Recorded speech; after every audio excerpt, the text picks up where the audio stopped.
परीक्षा घेण्यासाठी एक्झामिनर कोण होता सांगा बरं? कोण होता? एक सैतान, है ना. आणि मग परीक्षेला नेणारा, आपल्याला माहिती आहे की मुलांना परीक्षेला न्यावं लागतं. इथे एक्झाममध्ये येशू ख्रिस्ताला घेऊन जाणार कोण होता? पवित्र आत्मा. हा पॅरेंट आहे, है ना.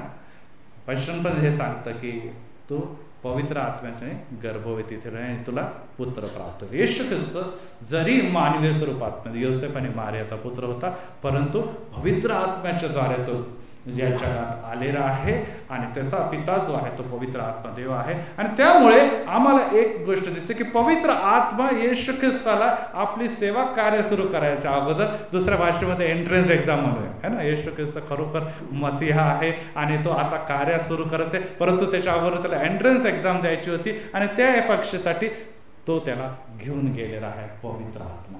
आणि त्या पवित्र आत्म्याला घेऊन गेल्यानंतर आपण एक वचन बघूया की मग ते स्थळ कोणतं होतं, ऑनलाईन होती की ऑफलाईन होती. हा प्रश्न आता फार येतो, पहिले कधी विचार देखील आला नव्हता. परंतु आपण जर मत्तई मार्क शुभवर्तमानामध्ये गेलो आणि याचा पहिल्याच अध्यायामध्ये गेलो आणि वचन 12 मार्क 1:12 आणि 13 या वचनामध्ये बघितलं तर काही आपल्याला सापडेल. वाचा कोणीतरी जोरात. येस, पवित्र आत्म्याने येशू ख्रिस्ताला अरण्यामध्ये नेलेला आहे. पुढे काय झालेलं आहे? तो अरण्यात सैतान आता एक्झामिनर आहे, तो परीक्षा घेत आहे आणि तो तिथे 40 दिवस राहिला. तो वन पशुमध्ये होता आणि देवदूत तिथे सेवा करत होते. परंतु 40 दिवसामध्ये काय घडत होतं आपल्याला देखील माहिती आहे की नुसतं 40 दिवसामध्ये देवदूतच त्याची सेवा करत होते का? काय होतं? तो उपवास देखील करत होता. आणि हे आपण बाकीच्या अध्यायांमध्ये बघतो. सुरुवातीचे 3 अध्याय जे आहे त्या येशूच्या परीक्षेचं आपल्याला सांगतात आणि त्यामध्ये आपल्याला दिसतं की तो वन पशुमध्ये होता, त्या जागेला त्यांनी परीक्षा दिली. आणि आणखीन वचन एक आपण यशायामधून बघूया की ती वन पशु म्हणजे नेमकं काय. यशाया याचा 34वा अध्याय आणि वचन 14 यामध्ये आपल्याला आणखीन वन पशु किंवा त्या अरण्यामध्ये कशा प्रकारची परीक्षा असते व तिथे काय काय असतं ते देखील आपण बघूया.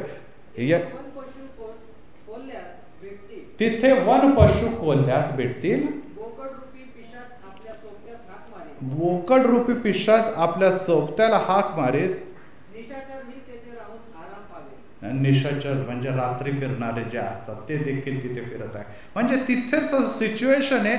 एक्झामच्या जाती येशू ख्रिस्त तिथे आहे, तो एकटा असला. देवदूत एक्झामचं ऑब्झर्वेशन करत आहे, बघत आहे की कशी परीक्षा होते, हेल्प नाही करत आहे, कॉप्याने पुरवत आहे. आपल्याला नाही तर एक्झाममध्ये सेंटरमध्ये अनेक जागेला कॉप्या पुरवत, पण ते कोणते सेंटर आहे त्याच्या शोधात खूप मुलं असतात. ती सेंटर आहे का, हे सेंटर, मग खुश होतात. इकडे जरा परीक्षा चांगली जाणार आहे आपले, हे सेंटर आहे का, फार कडक परीक्षा होते, आता काही खरं नाही. आणि अशा प्रकारे इथे देवदूत आहे, ते बघत आहे, मॉनिटरिंग करत आहे, परंतु सेवा करत जरी लिहिलेलं आहे, परंतु ते कशी सेवा केली ते आपण शेवटी दुसऱ्या अध्यायांमध्ये आणखी क्लिअर होतो, त्याकडे देखील मी जात नाही. परंतु तिथे जिथे येशू परीक्षा देण्यासाठी झालेला आहे तिथे कोणाचं पूर्ण भीतीचं वातावरण आहे.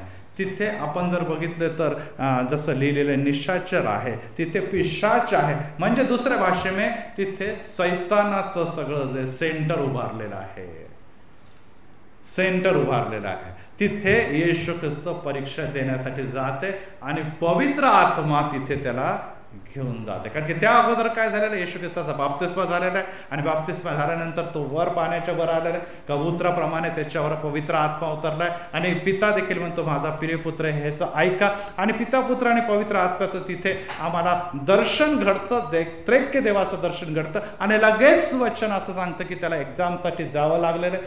तिथे पवित्र आत्मा त्याला घेऊन जाते आणि ती एक्झाम महत्त्वाची आहे, हे देखील फार गरजेचं आहे. आता प्रश्न येतो की तिथे कोण कोण होते. आपण नावं ऐकलेले आहे. तिथे कोणी मत्तई बसलेला आहे, मार्क बसलेला आहे, लूक बसलेला आहे, योहानने लिहिलं. हे 3 सेवक आहे का तिथे? कुठे लिहिलं आहे का असं? तिथे आपल्याला सैतान दिसतो, येशू दिसतं आणि देवदूत आणि जे काही वर्णन केलेलं आहे ते भीतीमय लोक जे प्राणी आणि किंवा पिशाच याच्याबद्दल लिहिले, हे सगळेजण आहे. परंतु हे जे लेखक आहे, जे किंवा आपण असं म्हणूया की हे जे दर्शक आहे किंवा ते ऑब्झर्वर आहे, ते नाही आहे तिथे. मग आता प्रश्न तो बायबलमध्ये आलं कुठून? ते बायबलमध्ये या मत्ते, मार्क, लूक, योहानला कळालं कसं? काय वाटतं तुम्हाला, कुठून आलं असं होते? है ना, पवित्र आत्म्याने सांगितलं. परंतु या सर्व गोष्टी येशू ख्रिस्ताने, सगळ्या गोष्टी येशू ख्रिस्ताने शिष्यांना सांगितलं, तेच त्यांनी नोंद केलेलं. म्हणजे येशू ख्रिस्ताने या परीक्षेच्या बद्दल आपल्या शिष्यांनाच नुसतं सांगितलं नाही, तर आम्हापर्यंत देखील आज ते आलेलं आहे. Praise the Lord. म्हणजे दुसऱ्या भाषेमध्ये हे सांगणं गरजेचं आहे की ही परीक्षा येशूसाठीच नव्हे, तर तुमच्या आणि माझ्यासाठी किंवा वाचक जेवढे आहे, जेवढे प्रभूचे अनुयायी आहे किंवा येशूच्या मागे चालणार त्याचे भक्त, प्रत्येकासाठी ही परीक्षा महत्वाची आहे जी येशूने दिलेली आहे. Praise the Lord. आपल्याला जर अशी परीक्षा द्यायला एकटं कुठेतरी बसवलं तर आपल्यासाठी शक्य नाही. आपल्याला माहिती आहे की आजकाल वर्क फ्रॉम होममध्ये एकटेच बसतात घरी, येस, पुष्कळ कामं एकटे बसून करत राहतात ते, परंतु ते वेगवेगळ्या जागेशी कनेक्ट असतात. परंतु इथे येशू एकटा होता आणि परीक्षेला सामोरे जात होता. परीक्षक हा सैतान आहे आणि त्याची इच्छा होती, पवित्र आत्म्याची इच्छा होती आणि येशूची देखील इच्छा होती की मी परीक्षा द्यावी. Praise the Lord. आपण घाबरतो परीक्षेला, प्रत्येकाला भीती वाटते. मी देखील अनेक परीक्षा दिलेल्या आहे. मला स्वप्नामध्ये आज देखील परीक्षा दिसली तरी मला भीती वाटते. मी तरी पोस्ट ग्रॅज्युएशनच्या अनेक डिग्र्या मिळवलेल्या आहे, परंतु आज देखील मला कधी कधी असं वाटतं की मी परीक्षेमध्ये बसलो आहे आणि पेपर माझ्या समोर आलेला आहे आणि मला काहीच येत नाही, कारण की मी काहीच अभ्यास करणार. येतं का आपल्या कोणाला स्वप्न माहिती? पण मला सारखं स्वप्न येतं ते की मी परीक्षेमध्ये पेन घेतलेला आहे, प्रश्न वाचतो, पण मला काही येत नाही, कारण की मी त्याच्यासाठी प्रिपेअरच नाही आहे. प्रियांनो, या जगामध्ये प्रत्येक व्यक्तीला परीक्षा द्यायची आहे. Praise the Lord. म्हणे साहेब कशी काय परीक्षा द्यायची? परंतु एक लक्षात ठेवा, आमच्या जीवनामध्ये परीक्षा हा महत्वाचा भाग आहे आणि कोरोना त्यामध्ये एक भयंकर मोठी परीक्षा होती तुमच्या माझ्यासाठी, होती ना? त्या परीक्षेमधून प्रत्येक व्यक्ती, तो प्रेसिडेंट असो, प्राईम मिनिस्टर असो, CM असो किंवा एखादा मंत्री असो किंवा कोणी असो, प्रत्येकाला त्या परीक्षेतून जावं लागलं आणि आज देखील तो जात आहे. आज देखील तो परीक्षेमधून जात आहे, कारण की त्या परीक्षेच्या द्वारेच तुमचं आणि माझं यश जे आहे ते अवलंबून आहे. आपण परीक्षेमध्ये यशस्वी झालो. Praise the Lord. आपण परीक्षेत यशस्वी झालो कारण की कोरोनामधून आपण सुखरूप असं बाहेर पडलो. याच परीक्षेमध्ये अनेक जण आजारी पडले, अनेकांच्याकडे फायनान्शियल प्रॉब्लेम झाले, अनेकांच्या घरी दडपण आले, अनेकांच्या घरात भीती आहे, अनेकांचे पगार थकले, अनेकांच्या डोक्यावर कर्ज झालं, अनेकांना ॲडमिट व्हावं लागलं आणि अनेक अशा गोष्टी घडलेल्या आहेत ज्या परीक्षेमध्ये ते कठीण प्रश्न आले त्यांना आणि ते सोडवणं त्यांना कठीण गेलेलं आहे. परंतु काही प्रश्न अद्याप देखील सुटलेले नाही. वॅक्सिन येणार आहे आणि त्याचं काय रिझल्ट येणार याबद्दल लोकांना अद्याप देखील खात्री किंवा शाश्वती नाही. येणाऱ्या दिवसामध्ये कोरोनाची परिस्थिती कशी होणार याबद्दल देखील आपल्याला माहित नाही. परंतु ती परीक्षा जी होती तुमच्या आणि माझ्यासाठी झालेली आहे आणि त्या परीक्षेमधून प्रत्येकाला जावं लागलं. जरी आपण परीक्षेला अपेअर होऊ इच्छित नव्हतो, कोरोनामध्ये नाही जायचं, नको ती कोरोनाची परीक्षा, विषाची परीक्षा कशाला. परंतु अनेक जण घरात बसून देखील कोरोनाग्रस्त झालेले, हे देखील तेवढं सत्य आहे. आणि त्यामुळे आम्हाला सारखं सारखं कानावर मोबाईल जरी उघडला तो मग काय रिंगटोन वाजतो, उघडली की लगेच सुरू व्हायचं, कैसे बचाव करे, क्या करे, क्या ना. आपण वैतागाचं किती ऐकतात, किती ऐकतात. झालं ना, आम्हाला माहित आहे आम्हाला काय काय करायचं, काय नाही करायचं.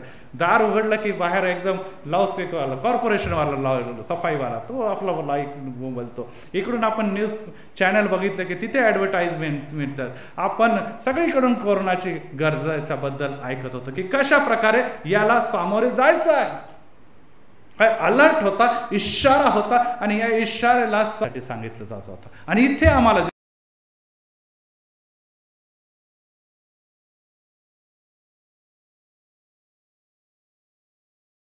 की येशू ख्रिस्त देखील आता सैतानाच्या त्या परिसरामध्ये उभा आहे जिथे सैतान आता त्याला प्रश्न विचारणार आहे.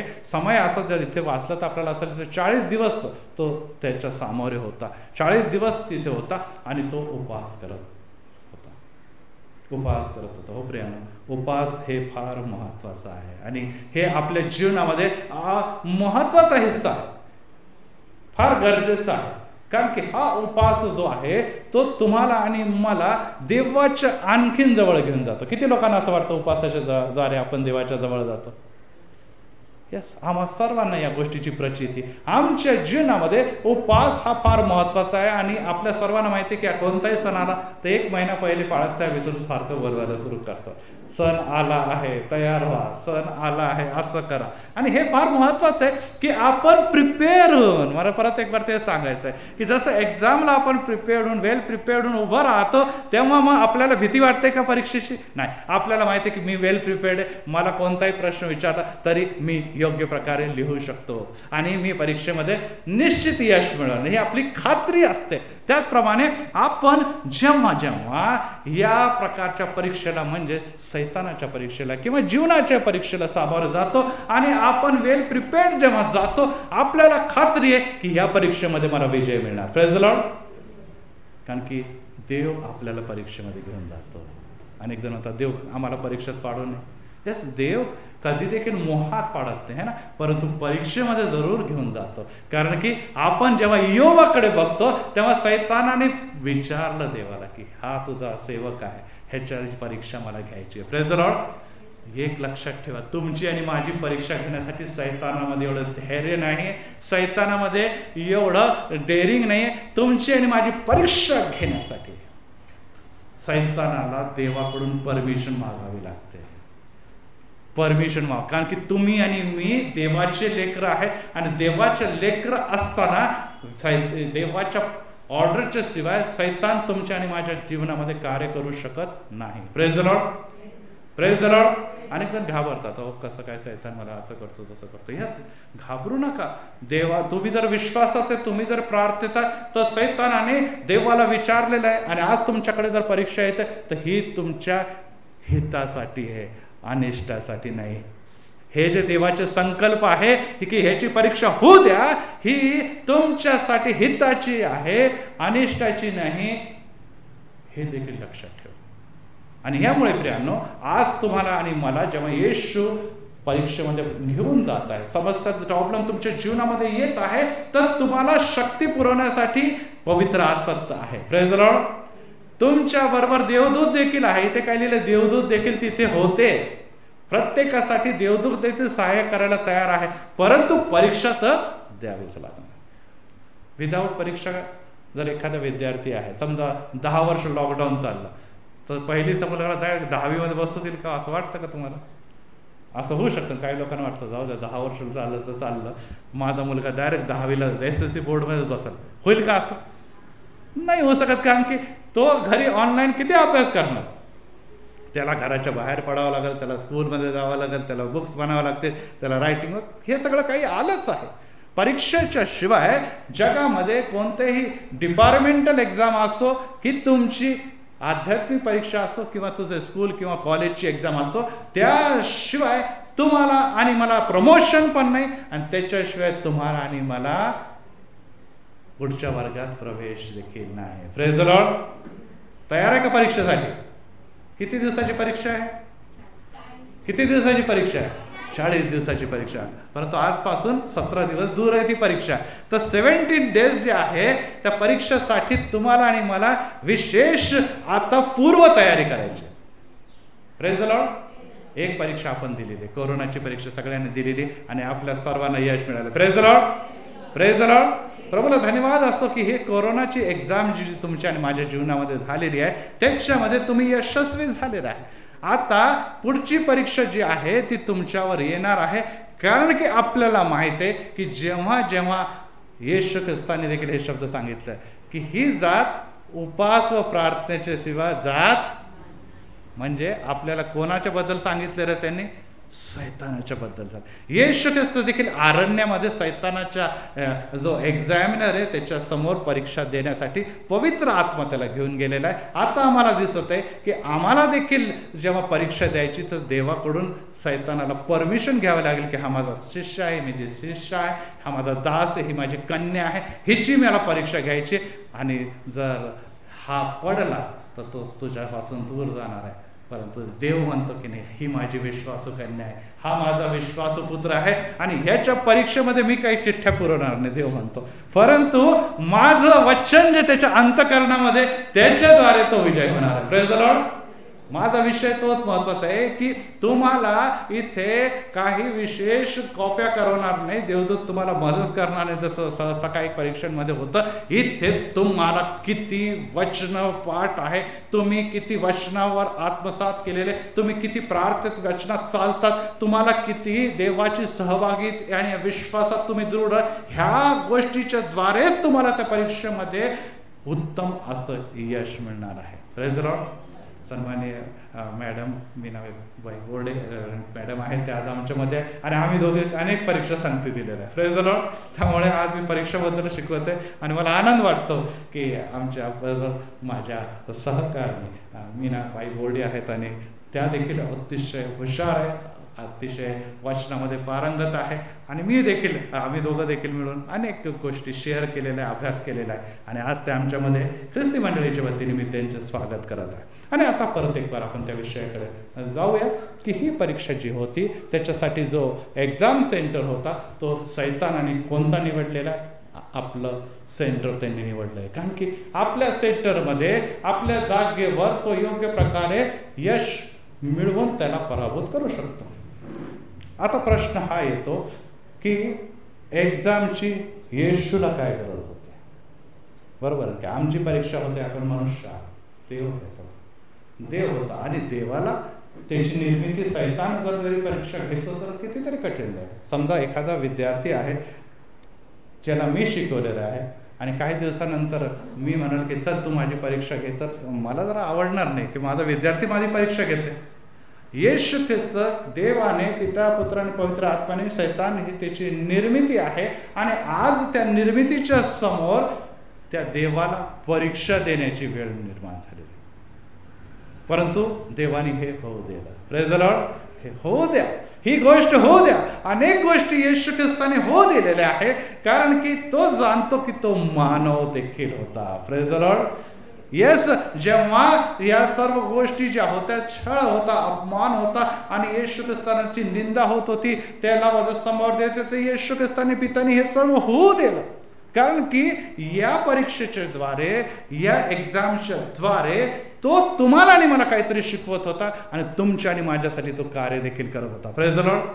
आता प्रश्न, आता तिथे जात नसताना मी परीक्षेकडे परत येतो की परीक्षा कशी द्यावी याबद्दल येशू ख्रिस्त तुम्हाला आणि मला शिकवत आहे. आता त्या काळामध्ये येशू ख्रिस्त बायबल घेऊन गेला असेल का परीक्षा द्यायला? आता UPSC मी पेपर चेक केले आणि त्यावेळेस मी सगळे पेपर चेक करत असताना खूप चांगले चांगले मार्क्स मिळाले. म्हटलं, मग त्यांच्या डायरेक्टरकडे गेलो, ते म्हणे ह्यावेळेस सर काय होतं, बायबल घेऊन परीक्षा द्यायचं होतं. म्हणजे बायबल म्हणून म्हणजे प्रश्न निश्चितच कठीण होते, असं मी म्हणत की नुसते बायबलच उतरून काढायचं, परंतु एक्झामसाठी तुम्ही बायबल रेफर करू शकत होता आणि त्यामधून तुम्ही लिहित होता आणि त्यामुळे ते खूप सुंदर कोटेशन, वचनं हे सगळे घेऊन उत्तम असं त्यांनी सादरीकरण केले. त्यामुळे कोणी नापास झाले नाही, सगळे माझे विद्यार्थी पास झाले UPSCचे. प्रश्न हा येतो की त्यावेळेस येशू ख्रिस्त बायबल घेऊन त्या अरण्यात गेला असावा असं वाटतं का तुम्हाला? मग बायबल आणि वचन त्याला काय होते, कसं काय तो वचनातून बोलत होता? शास्त्रलेख असा म्हणतो की सैतानाला प्रश्न बायबलमधून विचारत होता आणि उत्तर पण बायबलमधून दिलं जात होतं. म्हणजे ही परीक्षा कशाची परीक्षा होती? UPSCचीच परीक्षा समजा. कारण की येशू ख्रिस्ताला परीक्षा देत असताना हे बायबलमधून परीक्षा चालू होती, कारण की सैतान पण त्याच्यातून बोलत होता आणि येशू पण त्यामधून उत्तर देत होता आणि सैतानाला निघून जावं लागणार का? एक्झामिनरने हार मानली. आता हे परीक्षेमध्ये हार जीत का सवाल नाही होता, परंतु आपण जेव्हा बॉक्सिंग बघतो तर एखादा जिंकल्यानंतर दुसरा तो पराभूत होतो, मैदान छोडकर भाग जाता है. तसंच आता त्याला निघून जावं लागलं. परंतु आज परत एक प्रश्न येतो की ह्या लढ्यामध्ये प्रश्न हाच येतो की बायबलचे किंवा शास्त्रलेखाचेच वापर का होत होते? कारण की जगामध्ये प्रत्येक गोष्ट बदलते, परंतु ह्या ज्या गोष्टी आपल्या हातामध्ये आहे किंवा येशूच्या मुखामधून निघत होते किंवा आम्हाला देवापासून प्राप्त झालेलं पवित्र शास्त्र, त्यामध्ये कधी देखील बदल होत नाही, कधी देखील बदल होत नाही. आम्ही सायन्सचे शिकवतो, आता मी मॅथ्स शिकवतो, सायन्स शिकवतो आणि मुलांना मी काही अनेकदा सांगतो की अरे सायन्समध्ये पहिले असं होतं, परंतु आता काही वर्षानंतर बदललं, त्याच्यामध्ये न्यू थेअरी झालेली. ही थेअरी संपली, ती थेअरी आली, त्यानंतर ते इन्व्हेन्शन आलं, मग ही थेअरी बदललेली. थेअरी बदलत जातात, जगातल्या थेअरी बदलत जातात. त्यामुळे आम्ही जर हे पुस्तिके ज्ञान जरी घेतलं तरी त्याच प्रश्नाचं परफेक्ट आन्सर हेच आज जे दिलंय ते उद्या पण असेल असं होऊ शकत नाही. उद्या कदाचित याचं उत्तर दुसरं देखील लागेल. तसं आपण कोरोनाबद्दलच आपल्याला एक्झाम्पल म्हणून की कोरोनाबद्दल जेव्हा अभ्यास करत होता, त्या व्हायरसच्या बद्दल अभ्यास करत होता, तर जे सुरुवातीला जे संशोधन केलेलं आहे किंवा रिसर्च केलेलं आहे त्यामध्ये कोरोनाचे जे सिम्टॉम्स आहे किंवा कोरोनाचे जे स्ट्रक्चर आहे ते, आणि आज जर आपण 10 महिन्याबद्दल बघतो तर त्यामध्ये पुष्कळ बदल झालेला आहे. त्यामुळे ट्रीटमेंटमध्ये देखील बदल दिसून येतो. वॅक्सिनमध्ये पण येणाऱ्या दिवसामध्ये बदल दिसेल का? कारण की आपण जसं जसं त्याचा अभ्यास करतो तसं तसं आम्हाला त्याच्यामध्ये चेंजेस दिसतात.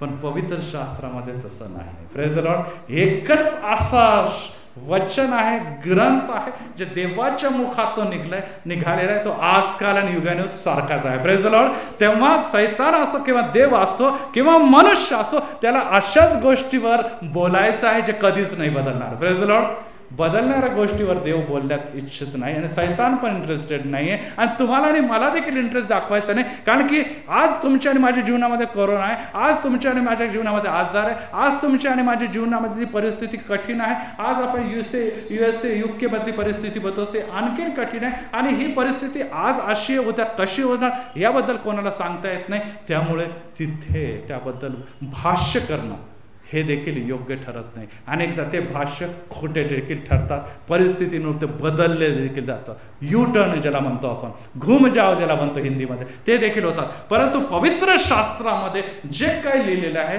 ते शास्त्रलेख येशू ख्रिस्त पण बोलत होता, ते शास्त्रलेख मोशे देखील बोलत होता, ते शास्त्रलेख त्याचे शिष्य देखील नव्या करारामध्ये लिहितात आणि ते आम्ही देखील ते बोलतो. आणि सैतानला देखील ते माहिती की हे कधी बदलणार नाही. Praise the Lord. तर आम्हाला परीक्षा देत असताना एकच उत्तर जे आहे त्याचे पवित्र शास्त्रातून देवाचं वचन आहे, ते उत्तर बदलूच शकत नाही आणि त्याला 10 out of 10 किंवा 100 out of 100च मार्क मिळणार आहे. Praise the Lord. ते अपूर्ण देखील नाही, ते पूर्ण. ते बोललं म्हणजे सगळं काही फायनल, त्याच्या पुढे कोणी देखील बोलू शकत नाही. आणि त्यामुळे प्रियांनो, ह्या परीक्षेकडे आपण जात असताना आपल्याला ह्या गोष्टीकडे देखील लक्ष लावणं महत्त्वाचं आहे. टेस्ट नंबर 1 मी पुढे पूर्ण टेस्ट घेणार नाही, परंतु पहिले मत्तई शुभवर्तमान 4था अध्याय आणि वचन 1 ते 3 कृपया कोणीतरी वाचावं. मत्तई 4था अध्याय वचन 1 ते 3.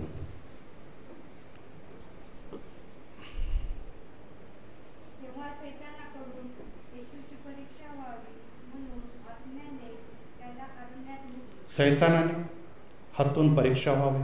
एक्झामिनर सैतान आहे. येशूला जो एक्झाम देणारा आहे विद्यार्थी तो गेलेला आहे. आत्म्याने, पवित्र आत्मा त्याला अरण्यात घेऊन गेला, म्हणजे एक्झाम सेंटरवर तो उभा आहे येशू ख्रिस्त. पुढे 40 दिवस व 40 रात्र त्यांनी उपवास केलेला देखील दिसतो, की त्याला वचन पाठ होते, त्याला या सगळ्या गोष्टी माहीत होत्या. परंतु उपवास आणि प्रार्थनेचं महत्त्व काय, एक मनुष्य म्हणून एका परीक्षेला अपिअर होण्याच्या अगोदर आणि देवाच्या सानिध्यात राहून आणखीन दृढ होण्यासाठी, आणि विशेष करून ही जात जी सैतान आहे उपवास आणि प्रार्थनेच्या शिवाय घालवले जात नाही हे स्पष्टीकरण देण्यासाठी तो त्यातून गेलेला आहे आणि 40 दिवस आणि 40 रात्र उपवास केलेला आहे. आणि मनुष्य आहे, उपवास 1 दिवस जरी केला तरी आपल्याला भूक लागते. इथे तर 40 दिवस आणि 40 रात्रीचा प्रश्न आहे. भूक तर त्याला जेन्युइनली लागणारच आहे. पुढे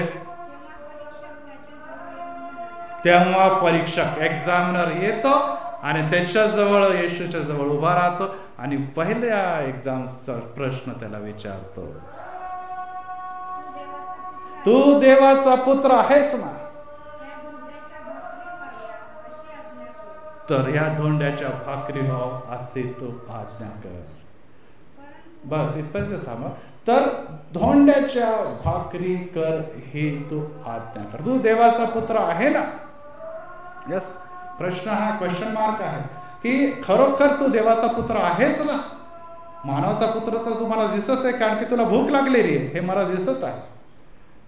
आणि जास्त वेळ जर आपण भुके राहिलो तर काय होतं, आपल्याला आपण गळून जातो, आपल्या शरीरातली एनर्जी जी आहे, पॉवर जी आहे ते कमी होत जातं आणि त्यापुढे जर आपण वाटचाल केली तर मग आपण कदाचित चक्कर येऊन पडणार, आपण बेशुद्ध होणार, कदाचित मृत्यू देखील होणार, कारण की आपल्या शरीरामध्ये ऊर्जा नाही. तर ह्या सगळ्या गोष्टी एक येशूसाठी देखील लागू होते. येशूला काही देवदूत मदत करत होते किंवा अधूनमधून काही सप्लिमेंट ज्याला म्हणतो आपण, ॲथलेटिक्स वापरतो तसं काही सप्लिमेंट देऊन काही त्याला एनर्जी देत होते, असं काही नव्हतं. परंतु या गोष्टी देखील खऱ्या होत्या की येशूने खरोखर उपवास केलेला आहे आणि उपवास केल्यानंतर आता त्याला भूक देखील लागलेली आणि भूक लागल्यावर आता परीक्षा द्यायची वेळ आलेली. अनेकदा आपल्याला भूक लागते आणि मग म्हणतो अरे जाऊ द्या आज शॉर्टमध्ये प्रार्थना करून घ्या. काही लोक म्हणतात जाऊ द्या लवकर जेवून घ्या. पहिला घास तोडतात आणि त्यावेळेला डोळे बंद करून घेतात. घास हातात असतो, डोळे बंद करून घेतात आणि संपले. आमेन म्हटलं की पहिला घास तोंडाचा. बहुत जोर की भूक लगे, बहुत जोर की भूक लगे. मला कंट्रोल होत नाही आणि विशेष करून या 40 दिवसामध्ये ते हे होतच, कारण की आपण घरोघरी प्रार्थना जातो आणि प्रार्थना गेल्यानंतर त्या घरामध्ये आपण जातो, सुंदर वास येत राहतो किचनमधून, है ना. तर मी परत एक बार आपल्या सर्वांना विनंती करतो की अशा प्रकारचं यावेळेस आपण उपवास करणार नाही, आपण जाणार आहोत प्रार्थना करायला, परंतु कृपया असं जेवण वगैरे हे आपण करू नये. सिलेक्टेड नेमके थोडके लोक येतील आणि आपण या 40 दिवसामध्ये प्रार्थनेला महत्त्व देणार आहोत आणि त्यानंतर उपवास सोडण्याची प्रक्रिया जरा आपण त्याला कंट्रोल करूया. आपण बिस्किट आणि चहा दिला तरी पुरेसं असं आहे. आणि ह्यामुळे मी आपल्याला हे सांगू इच्छितो की भूक लागलेली आहे आणि परीक्षा देण्यासाठी परीक्षक समोर उभा आहे. आता प्रश्न हा येतो की परीक्षकने इतका सुंदर प्रश्न विचारलाय की तेच तर मला पाहिजे होतं. अरे मला भूक लागली आणि भुकेचाच प्रश्न जर मला समोर उभा राहिला तर और इससे अच्छा क्या प्रश्न हो सकता. तेच तर मला पाहिजे होतं की मला भूक लागली, मला खायला पाहिजे आणि पहिलाच प्रश्न जेवणाच्या बद्दलच देऊन दिला सैतानाने, म्हणजे सोने पे सुहागा. परंतु नाही, परंतु येशू ख्रिस्ताने ऐकलं का त्याचं? नाही, त्या विषयाकडे जाणार नाही. परंतु ही महत्त्वाची गोष्ट आहे की अनेकदा आम्ही आपल्या जीवनामध्ये परीक्षा देत असताना, आपल्या जीवनामध्ये प्रश्न निर्माण होत असताना अनेकांना अशी परिस्थिती झालेली आहे की जे गरज आहे ते समोर येतं, परंतु ते आम्हाला खाता येत नाही. एक उदाहरण मी आपल्याला देऊ इच्छितो की USC एक बँकची टीम होती, ती दुसऱ्या देशाला म्हणजे एक बेटावर किंवा ज्याला आयलंड होतं त्याच्यावर पेमेंट करायला निघाले ते हेलिकॉप्टर. आणि त्यांच्या हेलिकॉप्टरमध्ये ते बँकचे सगळे कर्मचारी होते आणि त्याबरोबरच त्याचे सगळ्या पेट्यांमध्ये करन्सी होती, डॉलर्स होते आणि ते निघाले. आणि ते ट्रॅव्हल करत असताना जेव्हा ते एक बर्फ आच्छादित डोंगराच्या वरून निघाले, अचानक ते आता क्लायमेट चेंज झाला आणि त्यामुळे ते हेलिकॉप्टर भरकटलं. आणि हेलिकॉप्टर भरकटल्यामुळे काय झालं, ते क्रॅश झालं आणि ते पडलं. परंतु सगळ्याकडे बर्फ असल्या कारणाने सगळेच वाचले त्या बर्फामध्ये. ते हेलिकॉप्टर फसलं आणि ते सगळे वाचले, कोणालाही मरण आलं नाही. आणि मग काय झालं, बाजूला आता नुसतं आपल्याला आईसबर्ग दिसतं किंवा बर्फ दिसतं आच्छादन, परंतु कोणीच मनुष्य नाही, निर्मनुष्य एरिया, ना झाडं आहे ना जंगल आहे ना काही, नुसतं बर्फ बर्फ बर्फ. आणि टेम्परेचर आपल्याला माहिती आहे मायनसमध्ये टेम्परेचर. आणि अशा समय आता त्यांना काय कळावं हे कळलं. आता त्यांनी काय केलेलं आहे की आता ते पेमेंट करायला चाललं, काही सामान बांधून ते ट्रिपला निघालेले नव्हते, त्यामुळे हळूहळू त्यांचं जेवणाचं सामान संपू राहिलं. मेडिसिन जे होत्या थोड्याफार होत्या, जे फर्स्ट एड सारख्या, ते देखील त्याचं संपलेलं आहे. आता प्रश्न हा निर्माण झाला की काय कसं काय, थंडी एवढी, आजारी काही पायलट वगैरे पडायला लागले, काय करावं त्यांना सुचेना. आता त्यांच्याकडे जे काही थोडेफार होतं, कपडे वगैरे थोडेफार जे जुने पुराणे, ते त्यांनी जाळून थोडीशी शेकोटी करून स्वतःला उष्णता दिलेली आहे, वॉर्म केलं बॉडीला. परंतु किती वेळेस मग त्यांना लक्षात आलं की अरे आपल्याकडे पेट्यांमध्ये कागद भरलेले आहे. ते कागद नाही, डॉलर्स होते. काय होते? डॉलर. आता त्यांनी पेट्या फोडल्या. आता जगणं आपल्यासाठी महत्त्वाचं आहे. ते डॉलर कोणाचे असं काय असं, आपल्याला आता एकच सहारा आहे, ते डॉलरच. आता त्यांनी काढणं सुरू केलं. त्याचे थोडंफार हायस्पीड पेट्रोल होतं ते पेटवायचे, त्यांनी डॉलर्स पेटवायचे आणि शेकोटी घेत बसायचे. त्यांना कळत होतं की हे आजच्या दिवसाभरामध्ये जेवढे आम्ही शेकोटी करून डॉलर केले, त्याने कितीतरी फ्लॅट्स, कितीतरी महाल आम्ही बांधून, कितीतरी हेलिकॉप्टर विकत घेतले असते, परंतु परिस्थिती असं आहे की आजची थंडीच आमची जाईना त्या डॉलरच्या द्वारे. पुढे काय झालं, पुढे हे झालं की एक तो आजारी होता, तो देखील एक्सपायर्ड झाला. खायला काही नाही प्रियानो, खायला काही नव्हतं. मग काय केलं, तो मेलेल्या व्यक्तीला कापून, त्याचा मांस कापून त्याचे मित्र खायला लागले. जगायचं ना प्रियानो, भूक लागलेली आहे, किती दिवस उपाशी राहणार, रस्ता कुठेच सापडत नाही, बर्फ सर्व बाजूनी पडलेला आहे, डॉलरला पेटून पेटून शेकोटी करून ऊब मिळते, पण पोटाचं भूक, पोटाची गरमी, ह्याला काय माणसाचे मांस खाऊ लागले. आणि त्यानंतर काही दिवसानंतर काही हेलिकॉप्टर्स त्यांचा शोध घेता आले, ते सापडले आणि ते बचावले. परंतु ते जेव्हा परत आले तर ते पूर्ण मेंटली जे आहे ते पूर्णपणे त्यांचं म्हणजे डोक्याचं संतुलन, जे मानसिक संतुलन, ते पूर्णपणे सायकायट्रिस्टची ट्रीटमेंट घ्यावी लागली. कारण की ते जवळपास वेडे झालेले होते. कारण की त्यांनी ती परिस्थितीची सर्वाईव्ह केली, ती भुकेची परिस्थिती सर्वाईव्ह करण्याकरता जीवनाची परिस्थितीमध्ये त्यांनी डॉलर जो होते त्यांच्याकडे होते, परंतु ते काय कामाचे होते का? ते डॉलरने काही ते हीटर घेऊ शकत होते का? काही जेवण घेऊ काहीच उपयोग नाही. ते कागद आहे म्हणूनच त्याला वापर करावा लागला. खायला भूक लागली, काहीच जवळ नव्हतं, मनुष्याचा मांस त्यांना खावा लागला. हो प्रियांनो, जेव्हा भूक लागते, परिस्थिती येते, मनुष्याची अवस्था जनावरांपेक्षा देखील वाईट होते. कारण की भूक जी आहे ती मनुष्याला निश्चितच एकच गोष्टीकडे बघते की मला काहीतरी खायला मिळावं, मला काहीतरी खायला मिळावं. कालच मी एक उदाहरण देतो की मी फिरायला जॉगिंगला गेलो आणि फिरत असताना एक भिकारी तिथे बसलेला होता आणि एक भांड्यामध्ये तो गरम करून काहीतरी बनवत होता. पण खूप घाण वास येत होता. म्हटलं काय माहीत काय. तेवढ्यात मी बघितलं की ते जे चिकनचे जे पाय असतात ते फेकून देतात ना, ते पाय तो उकळून खात होता. आणि त्यामध्ये ते डॉगही फिरून आलं. काही लोक आता अल्शिशन एकदम चांगलं डॉग, ते डॉग फिरतो इकडे तिकडे, तो मालक कुठेतरी उभा होता, तर डॉग आला आणि ते पाय खायला लागला. तेवढा ते मालकाचं लक्ष, अरे म्हणे काय घाणेरडं खातं तू. बघा त्या डॉगीला म्हणतो, अरे त्याला खूप बोलायला लागला त्या भिकाऱ्याला, तुला अक्कल आहे का, माझा डॉगी तो हे असे पाय फेकून देतात, हे तू त्याला खायला लागतो, डॉगीला मारतो, तर डॉगी कशाला सोडतो तो पाय, त्याला तर भूक लागली होती, तो ते आनंदाने खातो. अरे म्हणे आता ह्या डॉगीला या मला कितीतरी इंजेक्शन लावून त्याचं ट्रीटमेंट करावं लागेल, हे खाण्याचे पाय नसतात. पण त्या भिकाऱ्याच्याकडे मी बघितलं तर तरी डोळ्यात पाणी आलं. हो, खाण्याचे पाय नाही, परंतु खावं लागत, मला खावं लागत आहे, कारण की मला खायला अन्न नाही. जे नाही खात कदाचित तर डॉगी त्याच्याने आजारी पडेल, परंतु मी रोज खातो, तो रोज मी खातो. कारण की भूक जी आहे ते मनुष्याला प्राण्यापेक्षा पण खालच्या दर्जाला घेऊन जाते. कारण की त्याला भुकेच्या समयी त्या व्यक्तीला इतर काही ज्याला म्हणतो माणुसकी म्हणून या किंवा काही एटिकेट्स म्हणूया किंवा काही, हे सगळं तो गमवून बसतो. आणि भूक हे त्याचं इक्वेशन राहते. प्रियांनो, येशूला भूक लागली होती आणि या समय निश्चितच त्याच्याकडे ऑप्शन होतं, त्याच्यासाठी त्याला फार मेहनत करायची गरज नव्हती. एलियाला पण देखील आकाशातून ज्या येशूने किंवा देवाने अन्न पुरवलेलं होतं, 40 वर्ष त्या इस्रायल लोकांना आकाशातून त्यांनी मान्ना पाडून भोजन दिलेलं होतं, तोच देव आता भुकेला आहे, त्याच्यासमोर धोंडे आहे. पुढच्या दिवसामध्ये तो 5,000 लोकांना 4,000 लोकांना देखील भोजन देणारा देव होता. परंतु इथे आम्हाला असं दिसतं की तो धोंडा आणि सैतान एक्झामिनर आहे, त्याच्या समोर त्याला म्हटलं की तू ते कर, परंतु येशू करत नाही. आणि काय उत्तर देतो मग, नाही करत, मग का नाही करायला पाहिजे, वाचा पुढचं भाग. परंतु त्याने उत्तर दिले,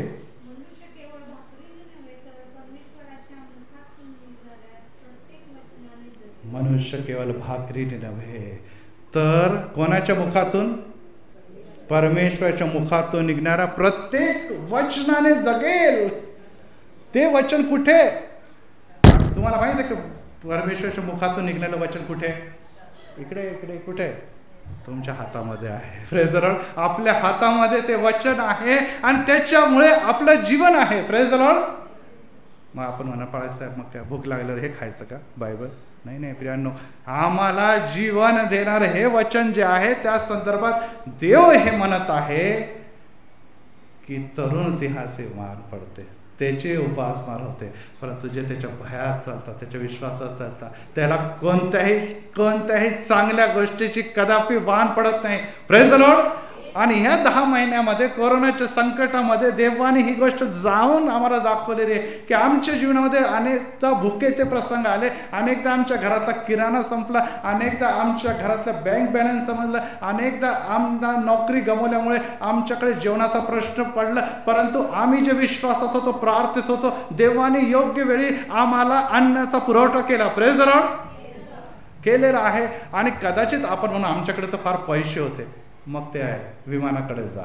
पैसे कसे काम येतात का? खायला नाही. ते नोट आहे, कागद आहे, ते खाऊ शकत नाही जोपर्यंत की तुम्हाला ते अन्न पुरवणारा शेतकरी किंवा ते अन्न मिळत नाही तोवर. हो प्रियांनो, ते लक्षात ठेवा. तुमचं आणि माझं जीवन जे येशूचं शिष्य म्हणून वागणारं जीवन आहे, येशूच्या मागे चालणारं जीवन आहे. आणि येशू म्हणतो की मार्ग, सत्य व जीवन मीच आहे, माझ्याशिवाय त्या स्वर्गाच्या राज्यात कोणी प्रवेश करणार नाही. आणि त्याच्यासाठी देवाने तुम्हाला आणि मला जीवन दिलंय, आणि ते युगानुगाचं जीवन दिलं. Praise the Lord. आणि ते युगानुगाचं जीवन जर तुम्हाला पाहिजे तर तुम्हाला हे वचन पाठ असणं महत्वाचं. येशू ख्रिस्तांनी जसं प्रश्न विचारला लगेच बायबल काढून शोधायला लागला, कुठे कुठे काय बोलू आता. असं केलं का? केलं का असं? येशूला प्रत्येक प्रश्नाचं उत्तर माहिती आहे. तुम्ही म्हणणार की तो तर देव होता. यस, देव होता, हे देखील तेवढंच खरं आहे. मग आम्ही तर मनुष्य, परंतु तुमच्यामध्ये पवित्र आत्मा आहे. Praise the Lord. ही गोष्ट विसरता कामा नये. तुम्ही देवाचे लेकर आहात, त्याची पन्ना आणण्याचा येशूचा बाप्तिस्मा झाला, त्याच्याबरोबर पवित्र आत्मा उतरून आला, तुमचा बाप्तिस्मा झाला, तुमच्याबरोबर देखील देवाचा आत्मा आहे. मग तो आत्मा तुम्हाला सुचवणार. परंतु येशू ख्रिस्त वयाच्या 30व्या वर्षापर्यंत वचनामध्ये, प्रार्थनेमध्ये आणि शिक्षणामध्ये वाढत गेलेलं आहे. हे देखील पवित्र शास्त्र सांगतं. Praise the Lord. तुम्ही आणि मी या 40 दिवसामध्ये उपास आणि प्रार्थनेसाठी जात आहे. सैतान तुमची परत एक बार कोरोना नाही, आता वेगळ्या प्रकारच्या परीक्षा, विविध परीक्षेतून तुम्हाला नेणार आहे. परंतु त्याचं उत्तर देण्यासाठी, त्याच्यामधून तुम्हाला मोकळीकता मिळण्यासाठी, त्याच्यामध्ये तुम्हाला विजय होण्यासाठी जर कोणत्या गोष्टीची गरज आहे तर देवातून मुखातून निघणारं वचन जे आज पवित्र शास्त्राच्या रूपात तुमच्या आणि माझ्या जीवनामध्ये आहे ते साठवणं हे गरजेचं आहे. Praise the Lord. Bank balance ते संपून जाणार. बँकच्या पैशाचं काय होतं हे आता आपण उदाहरण बघितलेलं आहे. त्या भिकाऱ्याच्या स्वरूपात देखील आपली अवस्था होऊ शकते. भिकाऱ्यांना काय म्हटलेलं आहे? तो लाजर भिकारी चुरा खाऊन जगत होता, पण कुठे गेला तो? स्वर्गामध्ये. निश्चितच तो भिकारी स्वर्गात गेला, त्या अर्थी तो विश्वासणारा भिकारी होता. ती स्त्री देखील म्हणते, जे आपल्या मुलाला घेऊन येते, की येशू ख्रिस्त म्हणतो कुत्र्या आहे ना, कुत्र्यानं माझं जीवन मी आपल्या लोकांना सोडून कसं काय टाकू. ती म्हणते की अण्णा, मेजावर पडणारा चुरा जरी मला तरी माझा मुलगा बरा होईल. Praise the Lord. यस, हा विश्वास तुमचा आणि माझा. आणि त्यासाठी आमचा शोध, झटून शोध जेव्हा आपण करतो, पवित्र शास्त्र वाचतो, त्याचा अभ्यास करतो आणि ते आपल्या जीवनामध्ये उतरवतो आणि ते मुखगत करतो, तेव्हा अनेक जण ICU मध्ये गेले. मी वारंवार सांगतो, ICU मध्ये गेले आणि कशी प्रार्थना करायची येतच नव्हती. का? कारण की कधी प्रार्थनाच केली नाही. नुसतं अन्नावर प्रार्थना आपण करणार लोक, जेवणावर प्रार्थना करणार. तिथे गेल्यानंतर देवाचं वचनच आठवत नव्हतं. 15 दिवस 14 दिवस क्वारंटाईन झालेले आहे. 14-15 दिवस आपण जो आहे समाजापासून दूर राहिलेला, परंतु तिथे काहीच आपल्याला आठवत नाही. किती वाईट अवस्था आपली होती की आपल्याकडे पवित्र शास्त्र नाही. आणि अशा समय धीर देणारं, आरोग्य देणारं वचन जे देव पाठवून तुम्हाला बरं करतो ते ग्रहण करण्यासाठी तुमच्या आणि माझ्या जीवनामध्ये ह्याचं कोणतं स्थान नसल्या कारणाने तुम्हाला आणि मला धीर देणारं, मार्ग दाखवणारं, सांत्वन देणारं, आरोग्य देणारं वचनच तुमच्या आणि माझ्याकडे नव्हतं. प्रियांनो, लॉकडाऊन नंतर मंदिर उघडलेलं आहे आणि मी आपल्याला हीच विनंती करतो, नुसतं संदेश ऐकणं पुरेसं नाही. हे संदेश कदाचित तुम्हाला सुप्त एंटरटेनमेंट असू शकतं किंवा काहीतरी सुंदर, खूप पाळकसाहेब चांगले बोलले, ह्या पाळकसाहेब चांगला बोलतो, ह्या ऑनलाईनमध्ये खूप चांगलं, हे सर्व गोष्टी जरी चांगल्या असल्या, परंतु हे पवित्र शास्त्र नुसतं पाळकसाहेबांच्या द्वारे तुमच्या कानापर्यंत पोहोचावं यासाठी नुसतं पाळकसाहेबांना दिलं नाही, तर त्या वक्त्याला दिलं नाही, त्या सेवकाला दिल्यानंतर तुम्हाला देखील दिलेलं आहे. आणि त्यासाठी आपण जेव्हा या गोष्टीचा विचार करतो, एक गोष्ट लक्षात ठेवा प्रियांनो, पवित्र शास्त्रातून प्रत्येकाला परीक्षा द्यायची. Praise the Lord. नुसतं येशू ख्रिस्ताने परीक्षा दिली तेवढं पुरेसं नाही.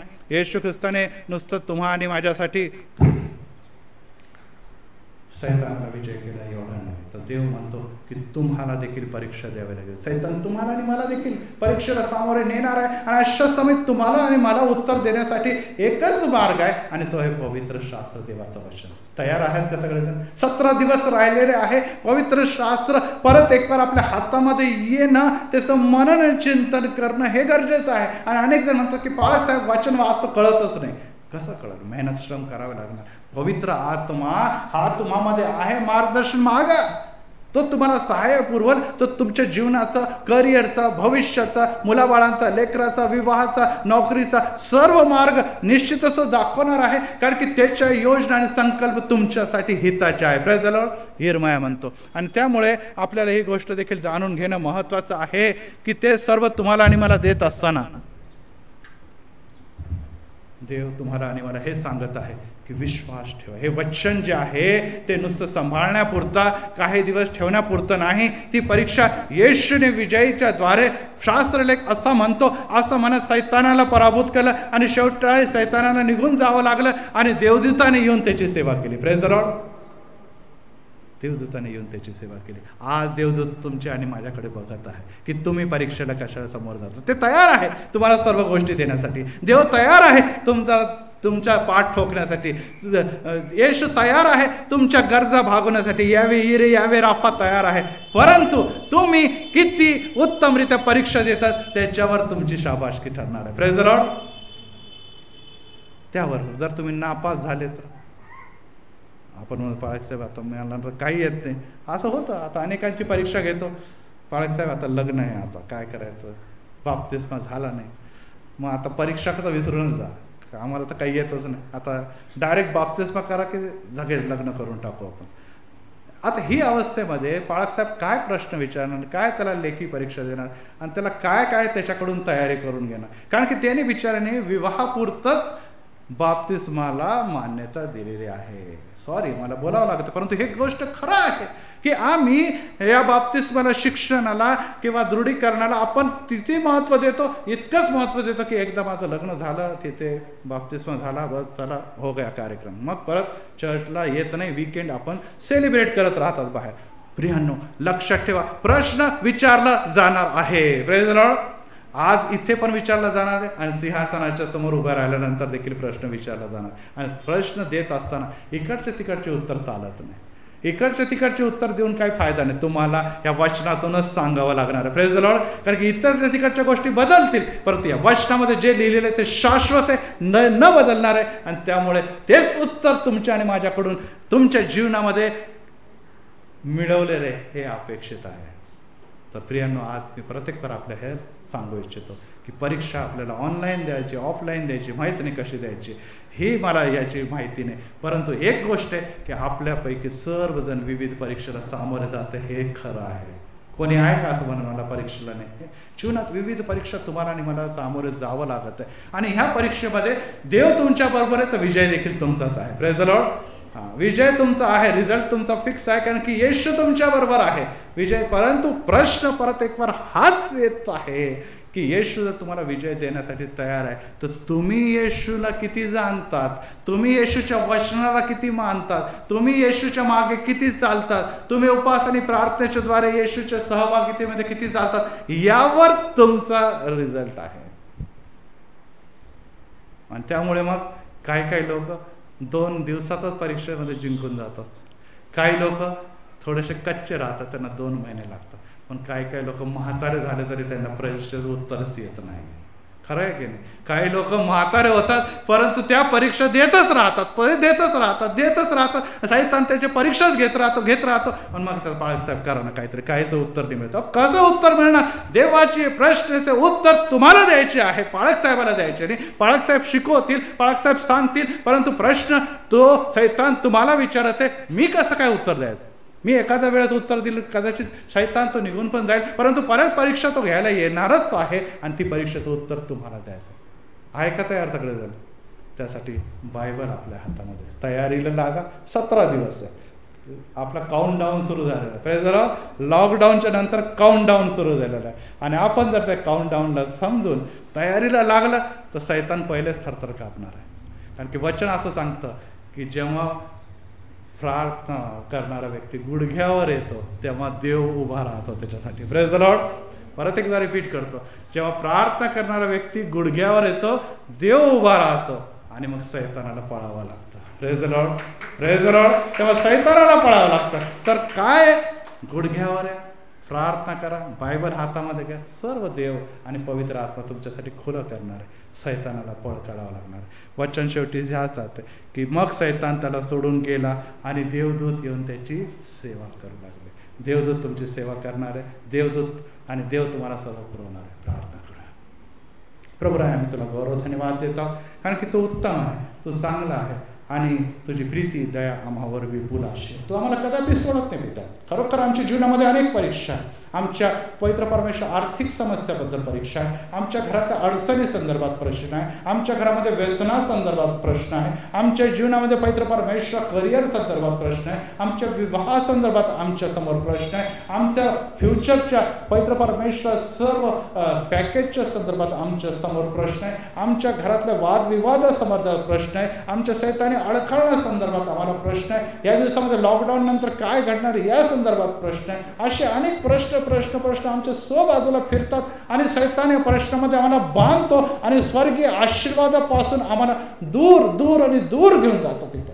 आणि आम्ही परीक्षाच देत राहतो आणि देव वाट बघतो की केव्हा हा माझ्या वचनामध्ये चालेल. देव म्हणतो की केव्हा माझ्या वचनाला अनुसरून चालेल, म्हणजे की मी त्याला सैतानाच्या ह्या बंधनापासून मुक्त करेन. हो प्रियांनो, परंतु आम्ही तात्पुरतं परीक्षेमध्ये ग्रेस मार्क मिळून पास होण्याच्या मागे लागतो, परंतु सामर्थ्ययुक्त हो देवाच्या परीक्षेमध्ये आशीर्वाद घेऊन ज्या प्रकारे येशूची देवदूतांनी येऊन सेवा केली अशा विजय प्राप्त करण्यापासून कुठेतरी दूर राहतो. प्रभू दया कर, प्रभू शक्ती दे. 40 दिवसाचा उपवास समय जवळ आलेला आहे. अशाप्रमाणे येशूने जो यश प्राप्त केलेला आहे तसाच प्रकारचं यश, आशीर्वाद, सामर्थ्य आम्हाला देव देण्याची तयारीमध्ये असताना या 17 दिवसामध्ये आम्ही उपवास ठेवणार आहोत. आम्ही उपवासाचे प्रयत्न करणार आहोत. आम्ही बायबल वाचण्याचा प्रयत्न करणार आहोत. आम्ही गुडघ्यावर येणार आहे. आम्ही मंदिराच्या सहभागितेसाठी देवाकडे मागणार आहोत की येस देवा, या 40 दिवसामध्ये माझ्या व माझ्या कुटुंबियाची सेवा तू आशीर्वादित कर आणि मान्य कर. आणि देव देणार आहे, बळ देणार आहे, शक्ती देणार आहे, पवित्र आत्मा आम्हामध्ये पाठवणार आहे. मग सैतानाने कोणती परीक्षा जरी घेतली, ती जगिक धोंड्याच्या स्वरूपातली असो की स्वर्गीय सामर्थ्याच्या स्वरूपातली असो, ते परीक्षेचं उत्तर आमच्याकडे असतात आणि सैतानाला पळ काढावा लागणार. आणि यासाठी पित्या आज ऐकणारे प्रत्येक फेसबुक व्ह्यूवर्स असो की भक्तीमध्ये समाविष्ट असलेले प्रत्येक ख्रिस्ती मंडळीचे सदस्य, प्रत्येकाचे तू बोललेला आहे. कारण की सैतान हा पळताना दिसत आहे आणि देव याचा विजय होताना दिसत आहे आणि देवदूत आम्हाला सहाय्य पुरताना दिसत आहे. धन्यवाद असो येशू, ही प्रार्थना तू ऐकली. प्रभू येशू ख्रिस्त आमचा तारणारा ज्या पवित्र आणि गोड नावाने मागतो म्हणून तू ऐक. आमीन. यावेळेस आपण सर्वजण उभे राहावे आणि गीत क्रमांक 511 हे गीत गात असताना आपल्या दानार्पण प्रभूला अर्पूया. आणि विशेष करून आज आमच्यामध्ये सन्माननीय बोर्डे मॅडम आहेत आणि मी नंतर त्यांना विनंती करणार आहे की ते दानार्पणावर आणि मंडळीसाठी ते प्रार्थना करतील. आपण सर्वजण उभे राहावे आणि गीत क्रमांक